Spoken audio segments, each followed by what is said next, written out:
24শে মে সকাল 11:10 নবদ্বীপ ধাম থেকে আমাদের এবারের গন্তব্য ছিল হচ্ছে নিউ আলিপুরদুয়ার। এবারে আমরা যাচ্ছিলাম ডুয়ার্স, মানে আমাদের গন্তব্য ছিল ডুয়ার্স। যেহেতু এটা হোলি স্পেশাল ট্রেন, তাই প্রচুর লেট করে ফেলেছে ট্রেনটি, প্রায় 1.5 ঘন্টা মতো। সময় নির্ধারিত যেটা ছিল তার অনেক আগেই কিন্তু আমরা স্টেশনে পৌঁছে গিয়েছিলাম। তো এবার বলি, আমাদের যাওয়ার চান্স কিন্তু মোটেই ছিল না। এবার আমাদের এই টিকিটটা কিন্তু মানালি ক্যান্সেল করার পরেই করে ফেলা হয়েছিল। তো আমাদের না যাওয়ার চান্সই কিন্তু ছিল 99%। তো হঠাৎই আগের দিন এসেই বলল যে ডুয়ার্স যাচ্ছে, যেহেতু টিকিট কনফার্ম করা ছিল আর ক্যান্সেল করা হয়নি সেটা, তো সেই কারণে সে আগের দিন এসে হঠাৎ করে বলল যাবে। তো সেই রাতের মধ্যেই সব কিছু প্যাকিং করা, প্লাস তার সঙ্গে ডুয়ার্সের রুম বুকিং করা, সব কিছু কিন্তু সেই রাতের মধ্যেই হলো, মানে আগের দিন রাত। আর জামা কাপড় এবার সেভাবে কিছু কিনতে পারিনি, তার কারণ হচ্ছে আমাদের যাওয়ার যেহেতু আশাই ছিল না, সেই কারণে। তো সকাল সকাল ঘুম থেকে উঠে তাড়াহুড়ো করে রান্না বান্না সেরে নিয়েছি।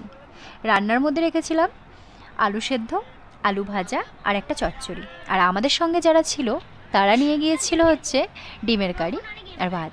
আমিও ভাত নিয়ে গিয়েছিলাম। তো সকলে মিলে ট্রেনে ওঠার পর লাঞ্চটা সেরে ফেলেছিলাম। তারপরেই কিন্তু নিয়ে নিয়েছিলাম এরকম ভাঁড়ে করে দই। ভেবেছিলাম খুব ভালো খেতে হবে, কিন্তু নেওয়ার পর একদমই বাজে খেতে ছিল।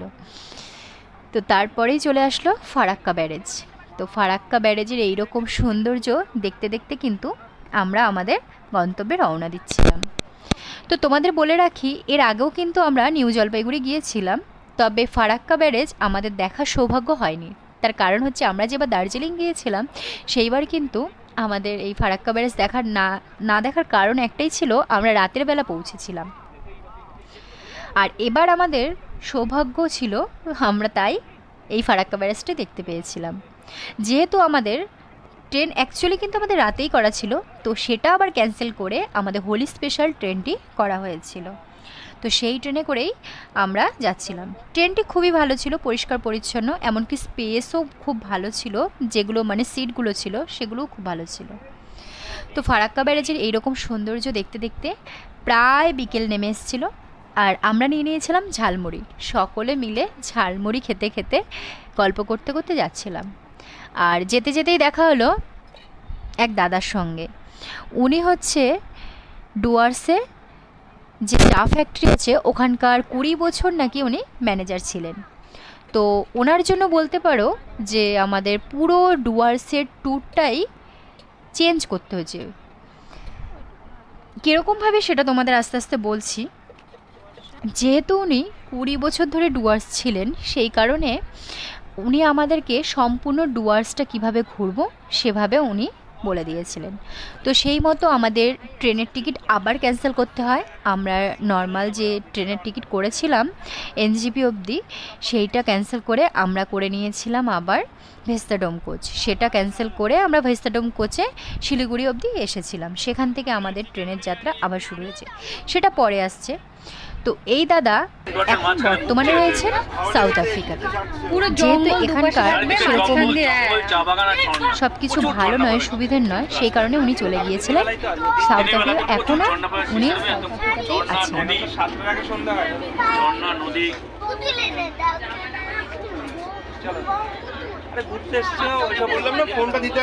ওখানে গেলে ভিডিও তো করতে পারবো আবার কি।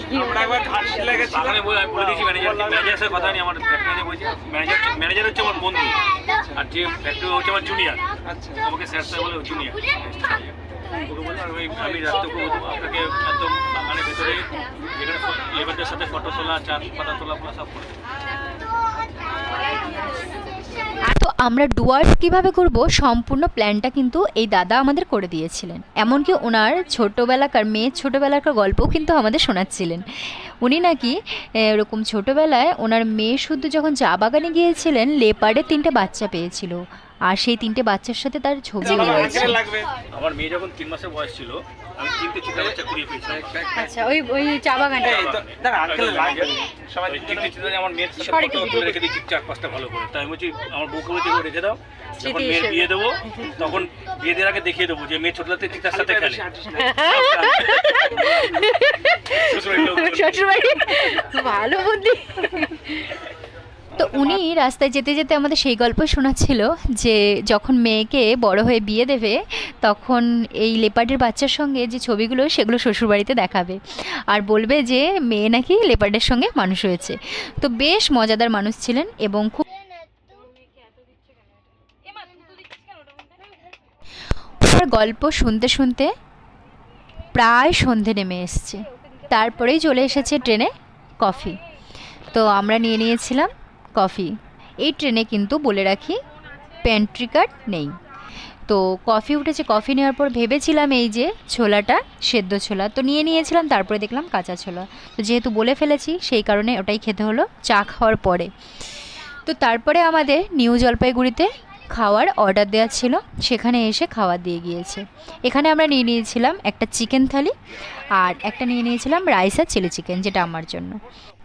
চিকেন থালিটা খেতে কিন্তু বেশ ভালো ছিল, আর রাইস আর চিলি চিকেনটা খুবই বাজে খেতে ছিল। চিলি চিকেনের গ্রেভিটা একদমই খারাপ ছিল খেতে, আমি সেই কারণে যদি শরীর টরীর খারাপ হয়ে যায় সেই কারণে আর খাইনি। তারপরে আমাদের ট্রেনটা একদম কারেক্ট টাইমে পৌঁছে দেয়, আমাদের দুর্ভাগ্য বলতে পারো, কারণ এই ট্রেনটা সবসময় লেটই করে, কারণ এর আগে শুক্রবারেও লেটই করেছিল। তো কী আর করা যাবে, এটা আমাদের সৌভাগ্য বলবো না দুর্ভাগ্য বলবো, দুর্ভাগ্যই বলা চলে। তো সেই রাতের জন্য আমাদের কোনো রকম রুম বুক করা ছিল না। তো বাচ্চাদেরও খুব খিদে পেয়ে গিয়েছিলো, এখানে স্টেশনের যে দোকানগুলো থাকে সেখান থেকেই আমরা বাচ্চাদের জন্য কিছু টুকটাক খাওয়ার নিয়ে নিই। তারপরে এবার কাছে ধারে কিছু রুম খুঁজছিলাম, তার কারণ একদম আর্লি মর্নিংয়ে আমাদের বেরিয়ে যেতে হবে, একদম সকালবেলায়। আমরা যেহেতু আমাদের রুম বুক করা রয়েছে ডুয়ার্সে সেই কারণে। তো একদম স্টেশন থেকে দেখা যায় এরকমই আমরা একটা রুম বুক করে নিয়েছিলাম, একদম 5 মিনিটের হাঁটা পথ। 5 মিনিটও বলা ভুল চলে, মানে 2 মিনিট বলতে পারো। তো দেখা হবে নেক্সট ভিডিওতে। আজকের মতো ভিডিওটা এখানেই শেষ করছি, অনেকটা লং হয়ে যাচ্ছে। আমাদের জার্নির সম্পূর্ণ ভিডিও তোমাদের সাথে শেয়ার করব। আর তার সঙ্গে অনেক বড় একটা চমক রয়েছে, হাতির সাথে আমরা তাড়া খেয়েছি। তো চলো।